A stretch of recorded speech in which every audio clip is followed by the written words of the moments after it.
लाडो लाडोको टुप्पा चाहिँ अनि खल्यात्त भएर त्यो यत्रो यत्रो किन हुन्छ टुप्पा पुरै त्यो टुप्पा लाडोको त्यो टुप्पा भयो अनि त्यो छेउछेउमा यत्रो यत्रो धार हुन्छ त हो लाडोको त भाइ एउटा जापानमा थियो कि एउटा केटा त्यो केटाले लाडो देखाएको मलाई त्यसको त लाडो त पुरै यत्रो त्यो टुप्पामा त्यो छेउछेउमा त धार धार यस्तो के त्यो आइसक्रिम मिलाएर यस्तो गर्छ नि यस्तो यस्तो गरेर हाल्छ नि त्यस्तै कस्तो छेउछेउमा के जस्तो हो त्यो देखाउन पनि नमिल्ने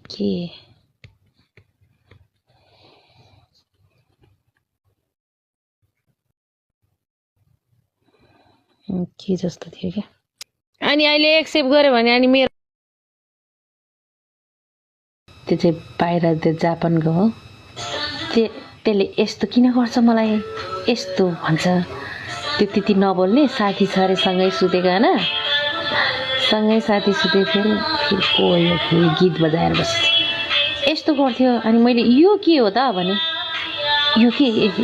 यस्तरी हाल भनेको रहेछ पुतीमा नबुझेको रहेछ क्या पक्कै यार कहाँ पुग्यो गीत बजाएर मरेछ माछ चिक्नेले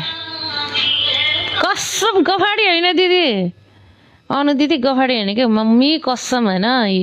अस्ति एक हप्ता भयो होला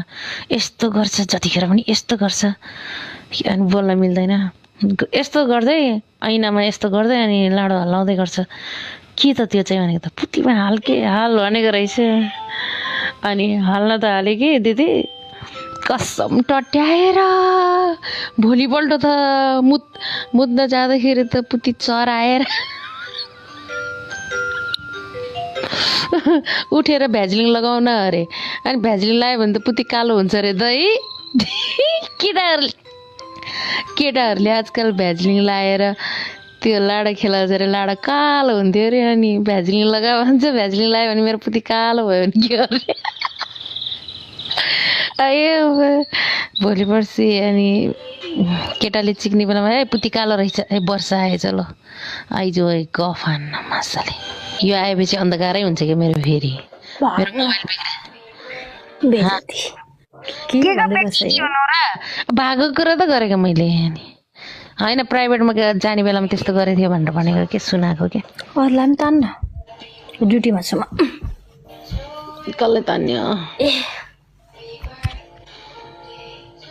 पछाडिको बत्ती बाल्दिएर अगाडिको बत्ती नबाल्दिएर म त अँधेरोमै हुन्छु